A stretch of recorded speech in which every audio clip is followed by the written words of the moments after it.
How was the life in Gaul and in the Germania before Caesar arrived? Where is gone Ambiorix?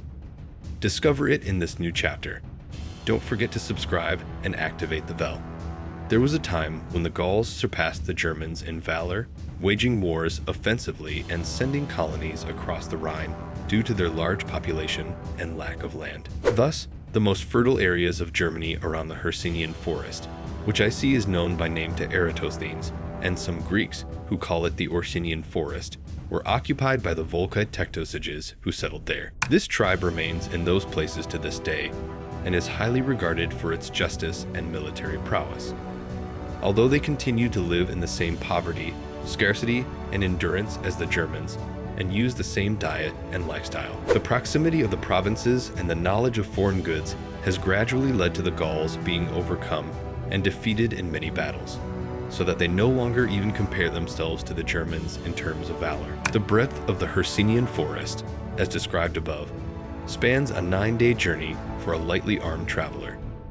It cannot be measured otherwise, as they do not know how to calculate distances. It starts from the territories of the Helvetii, Nemetes, and Borassi, and extends along the Danube River to the borders of the Dacians and Enarts.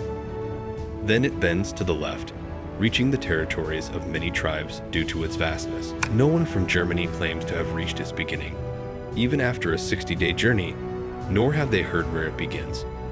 Many species of wild animals, unknown in other places, are found there, of which the following are considered particularly noteworthy and worth recording. There is an ox of the shape of a stag, with a single horn in the middle of its forehead between its ears, taller and straighter than those we know. From its top, branches like palms spread out widely. The female has the same shape and size of horns as the male. There are also creatures called alces. These are similar in shape and height to goats, but are slightly larger and lack horns. Their legs have no joints, and they do not lie down to rest. If they accidentally fall, they cannot get up or lift themselves. Trees serve as their resting places. They lean against them and rest only slightly reclined. Hunters, observing their tracks and learning where they habitually rest, either undermine the roots or cut the trees almost completely through so that only the top appears to be standing. When they lean against them by habit, the weakened trees collapse under their weight and the alces fall with them. The third kind is the Uri. These are slightly smaller than elephants, but resemble bulls in appearance, color, and shape. They are very strong and fast, sparing neither man nor beast once they spot them. They actively hunt these creatures by capturing them in pits. Young men strengthen themselves through this labor and train in this kind of hunting, earning great praise if they kill many of these animals and bring their horns to the public as proof. The horns are significantly different in size, shape, and appearance from those of our domestic cattle. They are carefully encased in silver at the edges and used as drinking cups at large feasts. After learning from the UB scouts that the Suebi had retreated into the forests and fearing a shortage of grain, since, as I have previously noted, the Germans devote minimal attention to agriculture, Caesar decided not to advance further. But to prevent the barbarians from completely losing their fear of his return and to delay their reinforcements, he led his army back and cut off the end of the bridge that reached the UB's territory for 200 feet. At the far end of the bridge, he built a 4-story tower and stationed 12 cohorts to guard the bridge, fortifying the place with extensive defenses. He appointed Gaius Vulcatius Tullus, a young man, to command the garrison. Then, as the grain began to ripen, he set out to wage war against Ambiorix, sending Lucius Minucius Basileus ahead with all the cavalry to see what he could achieve with the speed of his march and the opportunity of the moment, instructing him to prohibit fires in the camp to avoid giving any signal of his arrival. Caesar declared he would follow immediately. Basileus did as instructed. Quickly and contrary to everyone's expectations, he completes the journey and surprises many in the fields. Based on their information, he heads to Ambiorix's location, where he is said to be with a few horsemen.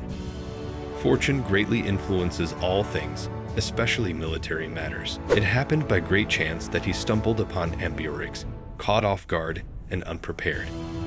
Before any news or rumor of their arrival could spread, Basileus' presence was seen by everyone. Thus, it was a great stroke of luck that despite having all his military equipment seized and his chariots and horses captured, Ambiorix managed to escape death. This was possible because his residence was surrounded by a forest, as is common with the Gauls, who often seek the proximity of forests and rivers to avoid the heat. His comrades and household members, confined in a narrow space, temporarily held off our cavalry's attack.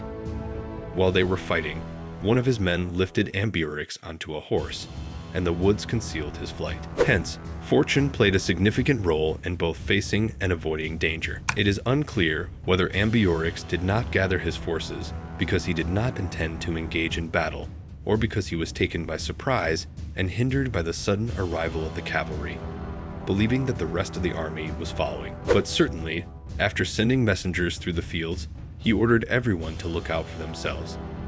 Some fled to the Ardennes forest, others to the continuous marshes. Those nearest the ocean hid on islands formed by the tides.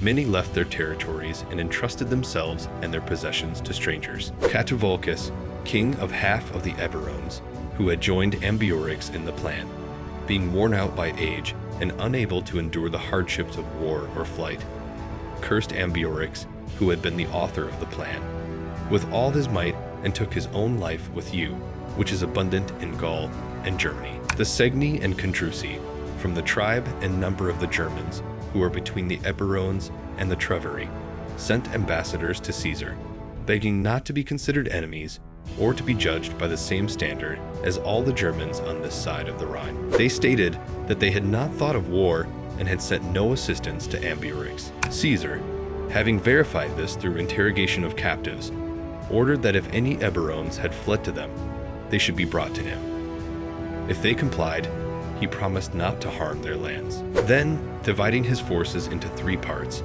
he moved the baggage of all the legions to Ajuachuca. This is the name of a fort situated in the middle of the Eburones' territory, where Titurius and Aurunculeius had wintered. He approved of this place for several reasons, especially because the fortifications from the previous year remained intact, reducing the soldiers' labor. He left the 14th Legion to guard the baggage, one of the 3 newly conscripted in Italy.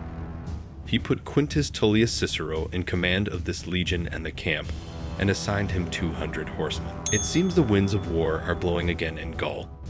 What do you think is going to happen next?